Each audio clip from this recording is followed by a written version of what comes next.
It's just a couple of things. I'm just gonna finish all next year. It's what? By the time we get to him, he was in the slides this morning. Oh, Yeah, he he was. So, You wanna stick around for that? So he's here. He's here. Yeah. He's here. Sure, it's just working through. Morning baby. So, yeah, there's two. One's, yeah, one's the one that I. There you go. Good morning. You know, just. It is 8:30 and I'd like to call to order the Curriculum and Student Development Committee of the Madison Board of Education. I'm Steve Pinnon. I'm joined by Mary Ann Connolly and the other member, and Kathy Miller couldn't be with us today. So at this point, I'd like to turn it over to our Assistant Superintendent. And I have to say, I've been really looking forward to this meeting and enjoyed reviewing the materials in advance. So we have some curriculum updates, is my understanding, and a great deal of great work that has been done by folks. So, Gail. Thank you, Mr. Penn. Thank you so much for all of the teachers that are here today who have worked so hard on the curriculum that's being presented. Incredible impact that you make on every child through this work, and I really appreciate. This is a year-long endeavor. Many of you started a year ago in June at the end of the school year. So unlike many districts, our teachers just can't wait to jump into curriculum work. So the day after school gets out, central office is filled and everybody's putting their heads into re-examining standards and alignment and resources and trying to improve upon the curriculum that we have in place. So this is a refresh cycle for these disciplines. All of them have written once before. And because it's a refresh cycle, you're going to see lots of different content represented in this curriculum adoption meeting. One of the things that we found out very early on is that curriculum refresh needs the direction of a curriculum generalist. And I'd like to thank Michelle Horn for all of her work and all of her dedication to this process in the past year. It was Michelle's first year out of the literacy coach position to become a curriculum generalist, and that means she had to learn about science standards and all sorts of social studies standards and all different standards that was not her discipline. So it took a lot of time and dedication, and Michelle, I'm sure that we're all in agreement that your leadership is much appreciated and helped ease the lift for all these departments that have done such courageous work in the face of looking at everything so critically. So thank you all. Thank you, Michelle. Thank you. So I'd like to turn it over to Michelle and to her team. You'll see quite a few teachers here today, and thanks so much to the curriculum committee for actually meeting in the morning. That really helps our teachers to come. They're able to start their day off with us instead of a Monday morning with their children at the end of the school year, as you can imagine how much fun that is. But I know they're going to run back to their classrooms and embrace the kids as soon as they get back. But thank you all for taking the time and the planning. Michelle? Okay. All right, so here we have profile of a graduate in curriculum development. I think it's super important to point out that, as we know, our curriculum is intentionally backward designed. We like to think about the skills, habits, and mindsets of our students, not just the content mastery that goes into it. So as you will see today, many of the learning experiences and performance assessments are aligned to real world application. So we really put emphasis on our profile of a graduate in our curriculum. So first we'll start with music, grade 5 theater arts.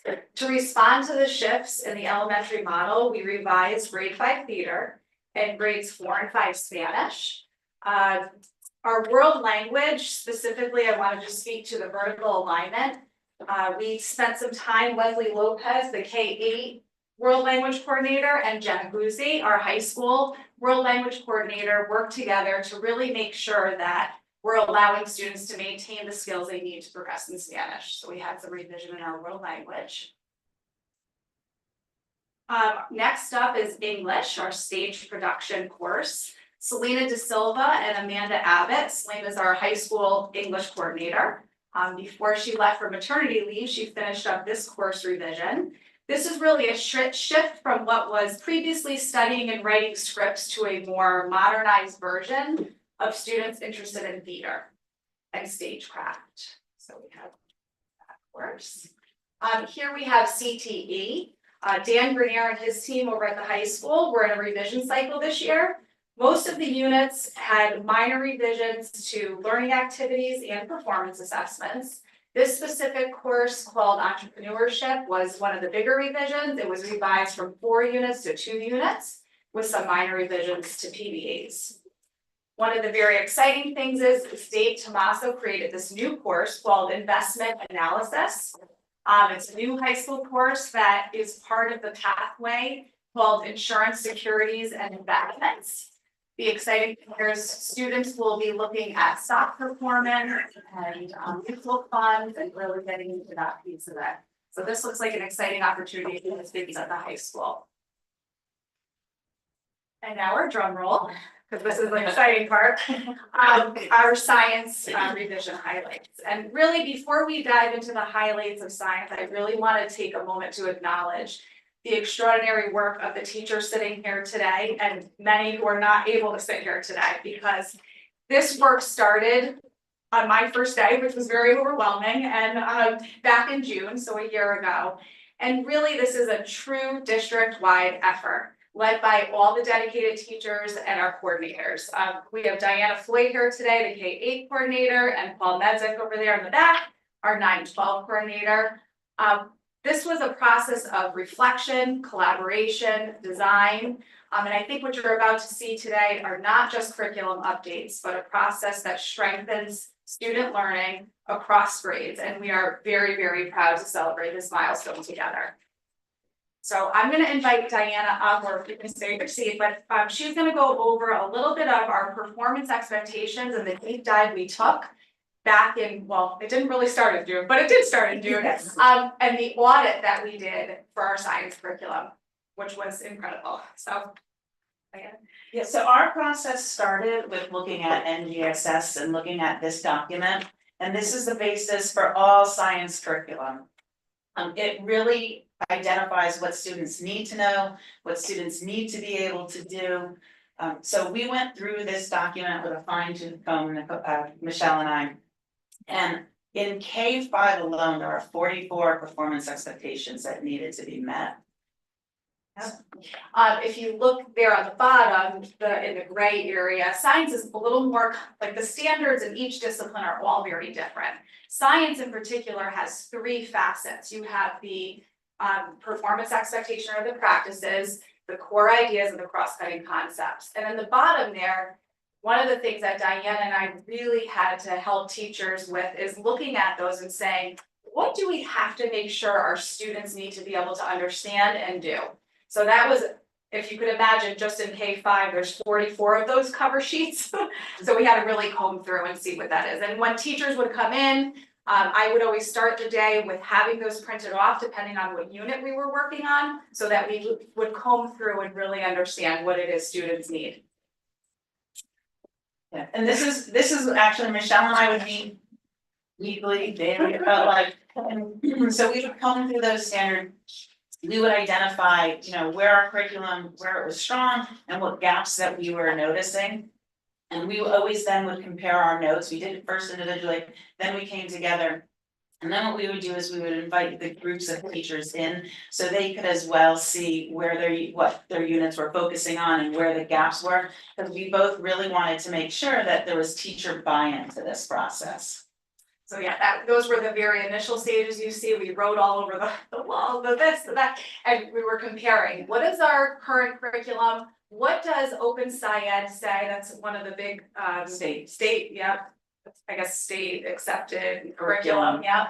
And then what does Mystery Science say? And then where do we stand? And oftentimes we were in alignment, but when you look deep into the unit, we might be missing some performance expectations or standards. And then other times we were missing things. So it was a really great exercise. On the bottom there, we even went up to the middle school, invited Catherine Harden to see the work of what 6th grade looks like and what it needs.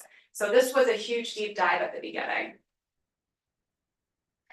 Yeah, and in this process, we realized that there were certain grade levels that required the addition of entirely new units. So like in kindergarten, we had to add to their curriculum, the pushes and pulls unit. We had to, our environment unit, we had to add in weather. In grade 1, we had to increase emphasis on how plants and animals have traits for survival. In grade 3, we also had to add the addition of weather and climate. In grade 4, we had to strengthen erosion, and so we had them create the earth systems, the processes that shape the earth's surface. And in grade 5, we incorporated sound into their waves unit. So I'm gonna start by highlighting, just some overall highlights for K-5. One of the big things in K-5 is really taking a comprehensive look at the materials and resources so that we can ensure our students have hands-on learning experiences. That was very important. And someone that I spoke to early on from another district because we were also looking at other districts and what they were doing to be successful, said to me, if they're not doing, then they're not doing science. They have to be doing something hands-on, and it really stuck with me. So the other big piece for me was making sure that we create engaging science experiences for students so that they explore, they're asking questions and making sense of the world. The last thing is we intentionally integrated play-based learning, especially into the K1 and a little bit in 2, because we know that play really drives curiosity and discovery and deep understanding for students. So we were strategic in the way we did that. And of course, these teachers are experts sitting here and helped us really put that into the curriculum. Oh, this lovely sheet here. So the K-5 science curriculum materials, what you're looking at, I really believe this was one major important shift we made, was putting a system in place to support the consistent ordering of supplies of science materials. In the past, this was often managed at the individual classroom level or at the school level.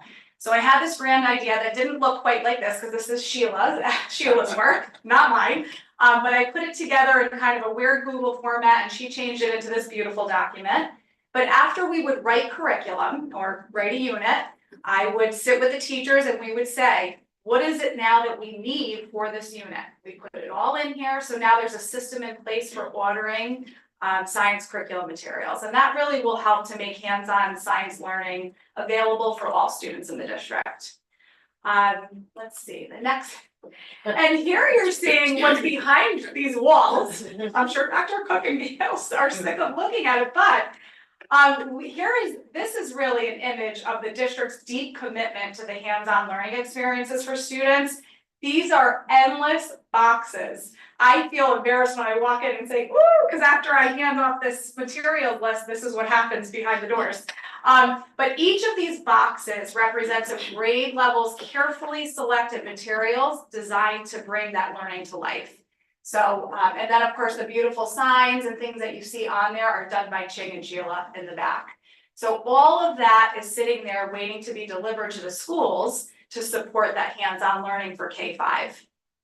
It's very exciting. And then on the bottom, we have some STEAM things too. But okay, so now I want to turn it over to our wonderful experts here. The first one is Dina Perillo, and she's our kindergarten teacher. Dina, so she'll talk to you a little bit about kindergarten. Thank you. I was super excited to be a part of this. I always jump at the chance to help with curriculum. And today I decided to focus on our brand new unit, pushes and pulls. We've had some experience with it in kindergarten, just a day of Coolology here and there through Science Week. And as you can see, this is my class doing laundry basket races this year. And they absolutely love it. And that is something I was able to take that idea when I was working with Michelle, excuse me, and put it into our new unit. It's a great way for kids to work together, have fun, hands-on learning. They're figuring out, we have, right in that picture, it's one of my students pushing another student. There was an opportunity for them to push my paraprofessional in the basket, and they had to all work together. So just, collaboration, fun, activities. They don't even realize they're learning, but they're learning all about, how friction, reacts to, the what they're doing. So, you know, they're gonna be experimenting with ramps, will it go down the ramp, they'll change the height, things like that. We have some lessons, I believe, in there where they go outside and use the slide. And they have to like throw, you know, roll things down the slide and will it work? And then recording their observations, they get to crash cars and do some pool noodle bowling. So a lot of play-based learning throughout the units, and all of our units, you know, we've really worked to streamline to align with the standards, and I think that's so important, and incorporating as much of the literacy piece as we can as well. Cause it's just, I think the way kindergartners learn best. Thank you, Dina. Alicia Dunbar, grade 1. Good morning. So one of the things that was really exciting about first grade was, again, beginning with that deep dive into the standards. And we realized when we went through that process that forces in motion was a better fit based on the standards for kindergarten. So that was moved, and we then took on the animal and plant adaptations unit. And some of the things that we realized were we were going almost too big in some aspects, so this really allowed us to zoom in on the standards and really provide our earliest learners with those opportunities to really learn the foundational pieces and use play-based learning and those inquiry-driven questions to get there. I was in a unique position because not only did I assist with the writing of first grade, but I coded the curricular documents K-5. And again, by beginning with that piece of looking at the standards and writing to those and ensuring all those pieces were met, it really made that coding process so much easier, because I would look at the specific items and I could very quickly see this matches this, everything was there, and it was very nice to see again that progression from the K to 5 area. At the first grade level, GEODS is a program on the literacy side that we're adopting. And through our work together, we found how beautifully that went along with the work that we put together for the animal and plant adaptation unit. So we were able to really streamline across the different disciplines and take pieces that students were already doing and excited about and build upon that through play-based learning and different opportunities. And I think we're all really looking forward to putting this into practice. Next up, we have Brenda Shaw, 2nd grade. So in 2nd grade, we focus in writing on hooking the reader.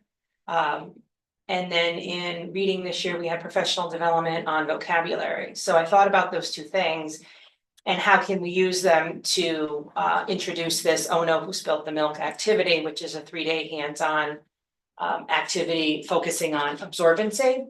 So throughout this unit, the vocabulary words will be posted in the classroom, and the goal is for teachers to keep track using tally marks, so incorporating math on how many times we hear or see the words in text, or do you hear those words in conversations, or can you use those words at home? So again, not just having science between 9:15 and 9:45, but really thinking about science throughout the day, I think will be key for them to understand. Again, play-based learning, one idea I had was to use a dropper and count how many drops of water before the paper towel doesn't absorb it anymore. So very simple but meaningful task for 2nd grade. Thank you, Brenda. Next up, we have Claire Caterlick, grade 3. Hi, like Dina, I always jump at the chance to write curriculum, so I want to say I appreciate being given that opportunity, because as a teacher, it's one of the most challenging things that I do, but it also helps me understand what I teach on a level that I would not have if I wasn't involved in this process. For 3rd grade science, we had to first of all inventory the units that we had. We had an interdisciplinary unit at the beginning of the year that incorporated social studies and science. We had to separate those out. And that process really started the year before when we reviewed our social studies curriculum. So we ended up completely changing that first unit because we realized that we needed to be teaching weather and climate. So we added in a mini unit that helps to incorporate nonfiction ELA reading skills with some math concepts like collecting data and graphing. Anytime we can get a twofer in our instruction and we can hit multiple disciplines, just gives us more time to spend on doing science, which is a win for us and the children. The forces and interactions unit is, we've made some adjustments to that to bring it into line, but we were able to keep some of the things that we already had. It's very hands-on, very exploration driven, extremely engaging to students and fun to teach. Last unit also required some adding things in, some changes. This is probably our biggest unit and it correlates with our ELA unit on nonfiction. So we're able to use some of that language arts instructional time to also teach the science concepts.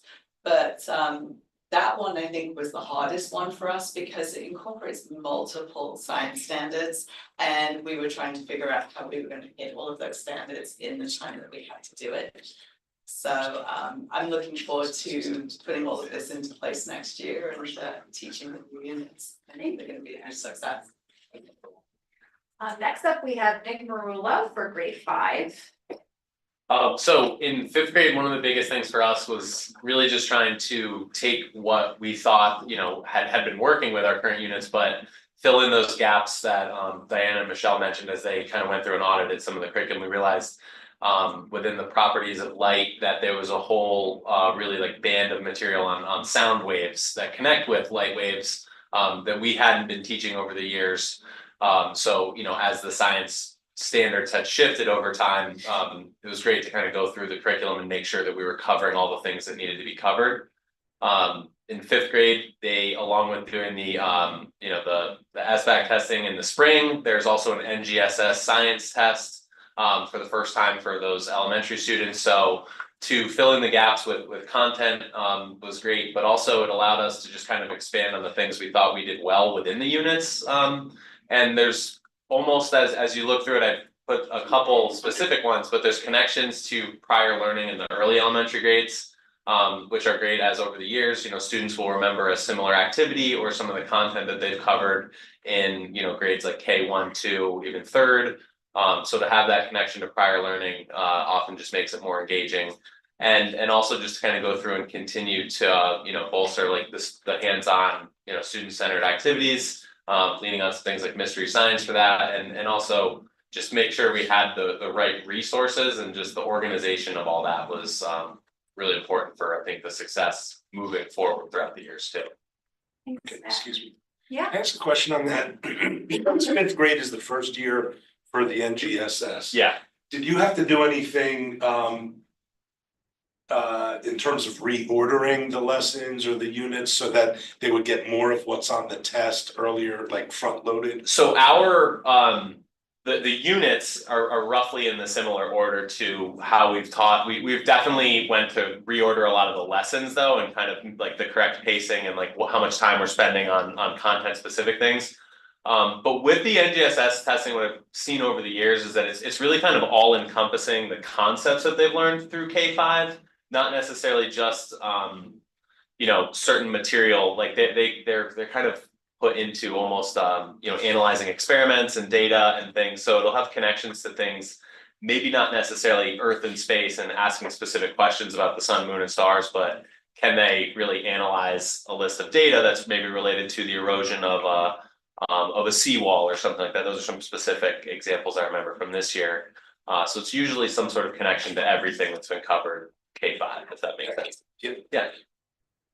Okay, now Diana will speak to 6-8. So the same audit process that we did in the lower grades, we did in the middle school level as well.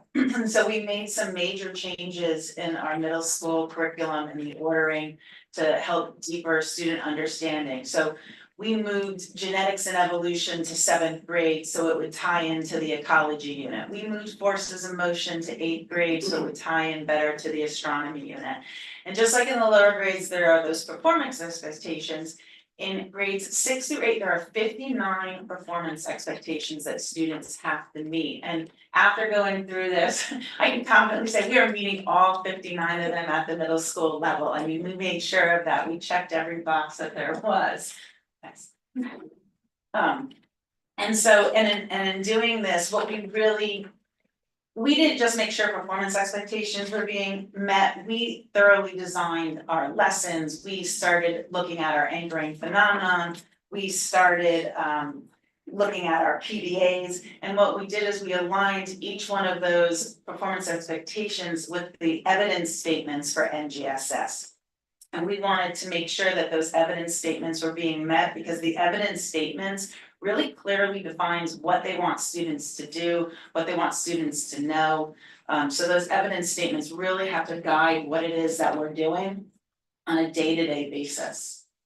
And so this kind of goes back to your original questioning is like, are they prepared for the test? Is all the curriculum being met? One of the biggest things when they go to take the NGSS test is being able to understand cross-cutting concepts.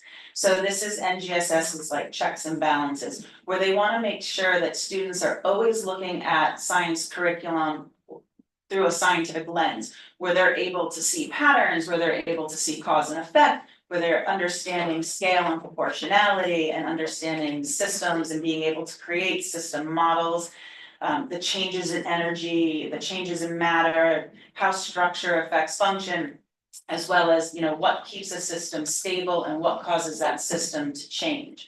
So as long as our lessons are designed around these cross-cutting concepts, students build that scientific lens, because the test itself is only 1/3 content. And the rest of it is, can you see the pattern? Can you understand the cause and effect? Okay, so now we have Nancy Karamanis for grade 6. I'm just gonna stand so I can see Okay. people. Sorry, I'm looking at them. So I was able to pilot one of our 3 new units or 3 adapted units. I worked on the cells and systems, the healing unit, and when I first got into it, I was a little nervous that we might have a like slightly drier thing. My students have absolutely loved it. I said we went from getting our hands dirty with projects like making and building things to like getting our brains dirty. We've been doing a lot of research. Kids have been looking at structure and function in cells, recognizing that the structure of a cell dictates its function in the body. And I was thinking about it, and I feel like we've been working for a long time to go from like the knee bone's connected to the thigh bone, to the patella is connected to the femur, and now we're like, the knee is an interconnected system of various cells that are all formed the way that they are so that they can meet the function that they need to. And if anything goes wrong in the system, the whole system doesn't work. And my students are getting that, drawing it, showing it, and enjoying it. I asked a few students how they felt about it. They said, one said, this was my favorite unit. I'm like, not the ones where we were playing with this and doing that. And they said, I felt like I learned so much and I felt like a scientist. So I've been really thrilled with what we've been doing, and all 3 of the units are working on these great phenomena that are really grabbing and exciting the students. And it's been something that's been great to see, and I can't wait to keep teaching it next year. Thank you, Nancy. Next up, we have grade 8, Kate Patla is here. Hi, I'm gonna stand also. So thank you for the opportunity for us to tell you about our work, because we're really proud of it and really excited to share this with you. So just like Diana and Michelle spoke on the curriculum revision, our focus beyond that, aligning our curriculum to the standards and addressing every evidence statement. We're really proud of our shift from a teacher-focused lecture model to student-centered. There was a bit of a learning curve for the kids, because now they work in groups and they collaborate to explain, or they're presented with a phenomenon that, when fully explained, completely addresses everything they need to know in the unit. But it was a bit of a curve for them that they now embrace. So they're under this model, they're presented with a phenomenon that they need to explain, and all these learning events that add to the conceptual understanding of it. But they're not allowed to ask us questions at the beginning. They're given an investigation. They need to explore it together as a group. And it was a little bit hard, they want the answer. I want to give them the answer, and we can't. They need to rely on each other and the information they're given to figure this out. And what we really, really learned was that this gave them the confidence to be critical thinkers and collaborate with people they normally wouldn't work with, or entertain ideas they normally wouldn't. And what we found was that it grew a community of critical thinkers and learners and confident kids that can approach these standardized tests, but not from teaching them the content, but teaching them those skills. Like another teacher had mentioned that. Now they can recognize patterns, they can analyze data, they can realize how a system works, you know, and not necessarily just in science, but across the board. So it was a huge, I think, shift for us this year. I'm a new to the 8th grade in general, but I understand it was a huge shift and we saw huge success with it. So we continued or the use of their ISNs, interactive science notebooks. After every learning event or lesson that was created around an evidence statement, they had to enter their learning into a science notebook, but then make a connection through about a cross-cutting concept to the phenomena, a pattern they noticed or something they saw. So it really made the learning authentic because they could relate their learning to something in the everyday world. So it made it real to them. And we continued using the claim evidence reasoning model to explain things all year long, which admittedly, the kids got really strong at the end. They would hate it. They'd be like, oh, we're doing the CR today, and then they would nail it. You know, and that was the best part of their assessment was their CER grade. So yeah, I'm so proud of their growth this year. And really, the 8th grade is a group of independent learners, critical thinkers right now. Very proud of them. Thanks, Kate. Okay, up next, we have high school. Paul Nedzik is here, our coordinator, to talk to us a little bit about the high school revisions. So at the high school, you know, in some ways, we're very similar to the elementary school in that they're teaching many different subjects. At the high school, we're teaching many different courses. And those courses could change throughout the year and they can be different from year to year. The nice part about that is that you have a lot of different people who have taught these classes, and so you have different observations, different levels of expertise that you can tap into for the curriculum writing process. Having said that, it does present some challenges with, you know, different perspectives of what should be in the curriculum. But I have to say thank you to Michelle Horn for helping organize all of the logistics of getting those people together and getting them to be very collaborative and producing some really good work. The value in the process for us, because we have so many teachers teaching different courses, is that when you get to stage 3 in the curriculum, if this is a teacher who hasn't taught a course before, it can be a very valuable resource for the scope and sequence, as well as some activities that you might want to think about as you're teaching that class. Another nice thing at the high school is that we've now really embraced the PLC model, so we have a lot of collaboration with the teachers. So some of the revisions that we put in place were actually driven by some of the student performance that we had seen over the course of the last couple of years. And also with COVID and having to make adjustments because our curriculum was written prior to COVID. And then we went through that experience and had to make some adjustments, again, based on our observations.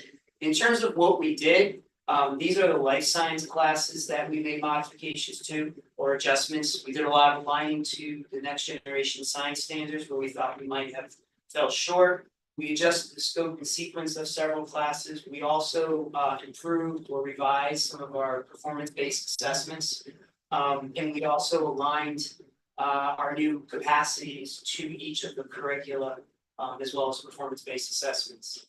Can you click for me? Thank you. In physical science, we did some consolidation, especially in chemistry with some of the units, just to improve the flow and the instruction. And also, again, performance-based assessments and alignment to the capacities. And then in physical science, a lot of the same. There were a couple of units that we expanded on in conceptual physics. That's the course offered to freshmen and sophomores. We added a unit and improved our alignment with the standards. So a lot of housekeeping had to be done with the curriculum, but there are a couple courses, and one that stands out is environmental science, where I feel like the vision of the course shifted a little bit, which is great, which is why I have Mrs. Brown here, which need to talk a little bit about what she did and with her colleagues with regard to this course. Yeah. Hi, good to see you. So I'm Erica Brown and I teach biology at the high school, so a lot of us wanted to be here, but it's really funny because it's like the last 2 days of instruction, and exams start on Thursday. My students are studying without me, it's fine. So everyone's been talking a lot about this, like these big ideas, so analyzing is a big theme, and we call that our portrait of undergraduate capacity that we focus on, so that's a given with all the classes. But I was just gonna speak to you a little bit about the environmental science class, which we really changed around a lot. Because we were finding that the kids were coming out of that class and they didn't really have like a true ability to communicate the complexity of dealing with environmental issues. It's a tricky class, it's one trimester, you get a full gamut of interest levels, people who be there to graduate, people who are really passionate, want to be like environmental scientists. So I worked really closely with Don Fiorelli. And instead of just focusing on the analyzing, we added in the idea of multiple perspectives. So she helped me create that acronym pestle to get students really thinking about science, not just from like, this is the environmental issue, this is why it's bad, that's why it impacts the earth. To understand why it's so hard to come up with solutions, right? Because the political, the economic, the social, technological, the legal and the environmental, they all come together. So she had a great way of saying, she used to say that, so what, who cares, right? So you can teach them that everything's connected, give them examples of acid rain, but when you really have them say like, well, and so how do we deal with this? And like, what are some possible solutions and why can't we just fix things so that we know what the problem is? This really was a great way to incorporate alternate perspectives, which was especially for different for a science teacher to be really focusing on that stuff. So that was something that and Michelle was really helpful with also thinking about how it was set up, but 3 big units, we went to like a week by week method. And I think that it was just nice to have the time to be able to look at it from a different perspective. So that was like a big one. And then on the right, I just took some pictures, some practical housekeeping stuff like Paul saying, we have to reorder things. Ecology unit in honors biology used to show up at the end of November, beginning of December, when we were trying to talk about producers and consumers, and there's literally no leaves on the trees. So we're like, let's do photosynthesis, and this is great. So this is the picture of my period 2 class headed over to Bower Farm. It's this awesome resource we have. We can walk out the back door of the school, take a quick hike into Bower, and actually like collect some data, have them say like, what's an example of all the stuff we've been talking about. And when it was in December, it was not happening. So just practical stuff like that was really important for things that we worked on this year. So Thank you, Erica. Okay, so a couple of things, and then I want to bring it back to this group right here. So what's next for curriculum? Lots. The June schedule, we have a team in here every single day for the entire month of June, from the day we get out. Gail tried to have a group not come in on the 12th and 13th just to have a break, and they want to come in, so we will be very busy here. So we have K-5 STEAM is in the works. I've been working with both Amy Casey and Megan Foster for the last several months. Some exciting work to share with you come October. High school geometry we have going, 4 and 5 social studies, those are things that are happening right now, well, not high school geometry just yet. But also beginning this summer, we have pre-K-12 art revision cycle, we're doing some K-8 literacy tuning. Next on the docket, we have the pre-K-5 report card to look at next year. And K2 and 6-8 social studies, and K2 social studies, we're really looking to do some interdisciplinary work with both responsive classroom and language arts. And finally, I know not everybody could be here, but I had to even look at the names from last June. These are all the people that contributed, and some aren't, able to be here obviously, but it may not be on this list if I miss somebody, but lots of people to thank. This is really, it was a team effort. A special thank you to Paul and Diana. I think we talked a lot this year. And a huge thank you to all the teachers who put their time, effort, and the voices into the curriculum. I know the principals aren't here, but I do want to, thank the principals for the release time, because these teachers and the teachers you see on there had to be released from the buildings to come join me and work on, if it wasn't a professional development day, they were missing some time. And thank you to Gail for always encouraging us even when times get tough. She always says, find that win, and I really do think we found the win this year. It's been wonderful. And I know Sheila and Shing cannot be in the room right now because they're probably busy packing boxes, but the behind the scenes work that happens with Sheila and Shing is irreplaceable. They are amazing women and they deserve, you know, a lot. I could not do my job without them. I think I talk to them every single day.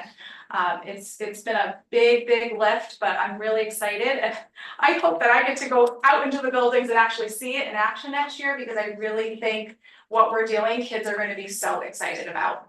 So thank you all, and please, I left bagels, coffee, and some treats and a little letter for all of you to say thank you, because I couldn't have done this job for the first year without all of your help, so I really appreciate it. You respect that. Yes. I just have to say that, you know, when everybody came here earlier, they were nervous. And I said, don't be nervous. This is a celebration. This is all good work. And I walk away thinking of the word brilliant. Like what each one of you said is just beyond smart. It is brilliant. What you spoke about is not found in a textbook. Now, one of you said, we looked at a textbook and we created from here. And I think it's really easy to, in a refresh cycle, to say everything's working just fine. We don't need to change anything. It's a lot more work to go in and do a deep dive and to think and reflect upon student experience over time and the vertical alignment.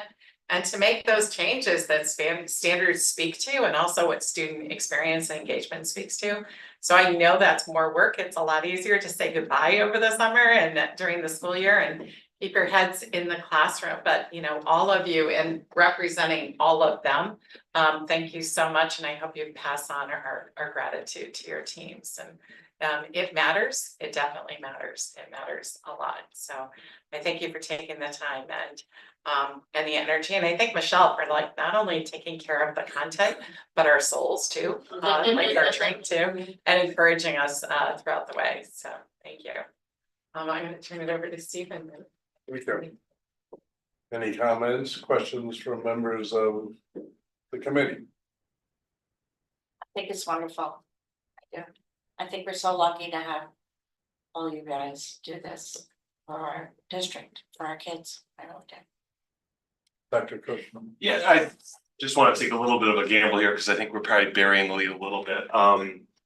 And I'm the only one probably can say this because our scores are embargoed and you guys are sworn to secrecy. So usually when you do this work, you see a dip, you know, you curriculum writing, implementation, usually see it, you're kind of supposed to see that dip. And in 5th and 11th, we didn't see that. So you did this work and returned very solid scores, continued. In 8th grade, you saw a meteoric rise in scores. And I want to be the one to say that because I know that they are embargoed. And so if I get in trouble with my bosses, I think they'll give me a pass on that. I think they'll forgive me. Yeah, I'm assuming. But you know, I just want to say thank you for all that work. But I think probably more importantly, the way our district works is this is, as you've cited multiple times, this is more interesting work for students. Like this is more hands-on, more fun, more engaging, and they're going to remember this stuff more than you know, looking at a textbook and then taking a test and kind of forgetting about it. So I want to say thank you for that. Thank you for setting up every other subject area that goes through curriculum writing and, you know, usually gets that pass for a year. So, you know, you're setting Gail, Michelle and I up for some tough conversations later. But, you know, I just want to say just it's great. And you know, probably more so too was to see your excitement and interest in what was going on, the student results coming back, because I know that was almost like a daily check-in by you as the scores were coming in. So thank you. And like I said, 5th and 11th grade, you know, continued strong results. It's sometimes hard in science to create that, you know, excitement or interest in the test. It's always kind of seen as that third tested area, but this is really phenomenal. And you know, it's raising the bar continually. But I think moreover, like I said, I think this is just more hands-on. I see the hands-on stuff outside my office, almost trip over it every day. But you know, that's really exciting. I think it's only going to get better in that respect too. And it's just really a philosophy shift. So thank you. I know a ton of work went into this, so we really appreciate it. Obviously, thank you all for all the brilliant work. You know, I love these presentations, especially on curriculum, and I do prepare for them. I spend a lot of time reading this in advance and getting very enthused about it. One of my I have three daughters, one's in the arts, one's in humanities, and the other's in science. I have a scientist, a biologist, who's out practicing in the field now, and she was bolstered and pushed in that direction by you guys. And I'm so proud of what she's accomplished, and it's because of you that this happens, right? So thank you for all your efforts and also for your enthusiasm for the field that you're teaching. Science in particular, I wanted to watch this development in curriculum because I'm gonna put a more blunt point on it than Dr. Cook did. While we are so good at ELA and math in test scoring, though if we have had a bit of a fall off comparatively, we're still great. We're still great in science, but if we had a little bit of a dip comparatively to English language arts and math, it's been in science. And we recognize this. To everyone's credit, you know, when you're a mission-oriented organization that's into constant self-improvement, and you can be honest with yourselves and turn the lens inward, you can do your best work. And I think that the science curriculum rewrite and adjustments are absolutely evidence of that. And you are all to be congratulated for taking it personally, for putting the nose to the grindstone, for using almost scientific methods to understand where and how improvement could come, and for developing. And, you know, I'd like to kind of coin a new phrase, like, you know, we all run away from the concept of teaching to the test, but we also have to recognize the practicality that there are these high stakes tests that reflect on how we're doing, right? And so if I could coin a new phrase, I would call it, in Madison, we teach despite the test, right? It is important to look at what the standards are. And you guys did that like beautifully. You assessed it and you adjusted. But we do so much more than just rote memorization of this item, then that item, then this concept, then that concept. Incorporating all the hands-on stuff that gets kids excited and enthused about it, right? Adjusting the order and the sequencing of things so that you know, our kids can show the best of what they know when the test rolls around on that calendar date, right?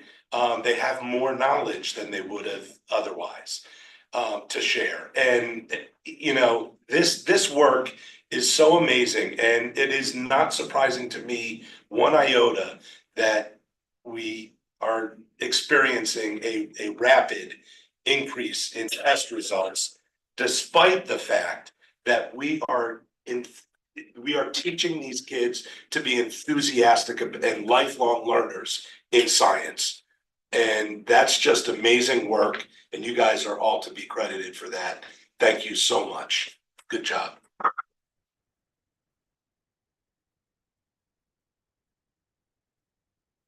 I'm gonna fail at being able to articulate how important this work is and the work that you do.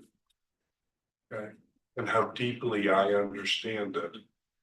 When I started reading through, I mean, in the first page, our curriculum isn't just about what students learn, it's about who they become. Okay, I mean, I've lived my life that way as an educator, but I read that and I said, well, let's see what that work is, because I will look against that standard and what I see follows. And so I read through carefully every single word in every bit of work that you people did. And I will tell you, as a lifelong educator, it literally brought me to tears. It is that good. I left reading that with the response that I've heard from many of you this morning, because I read it I know kids, I know teaching, I've been there, and I'm reading this, I'm going.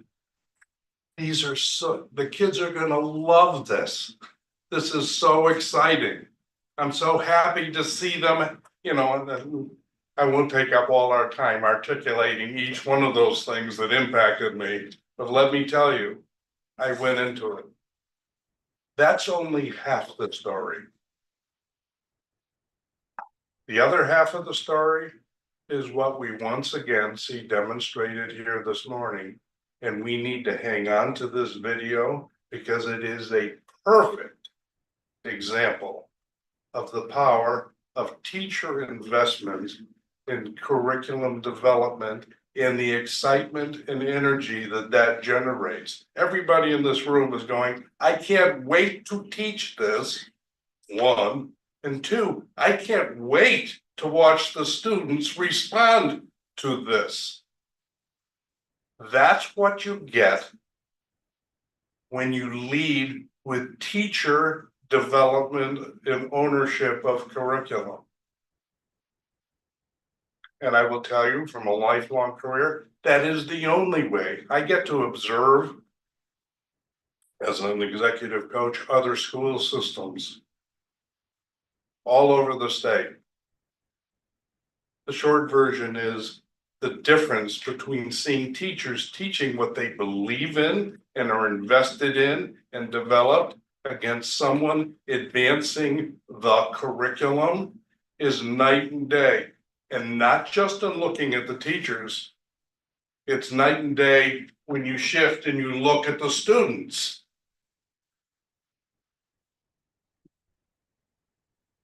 Extraordinary work. This is what we refer to as the Madison approach. But what is it that we try and message out to the rest of the world?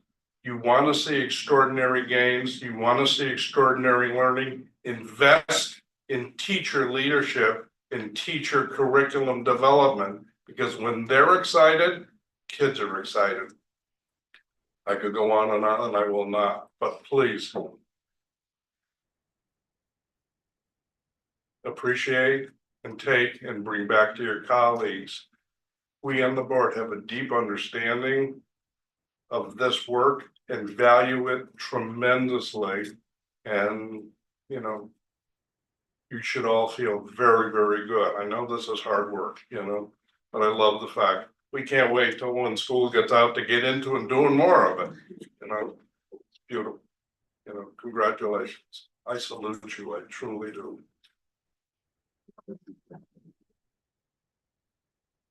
Thank you. We have anybody online, Zoe? No. Anything else?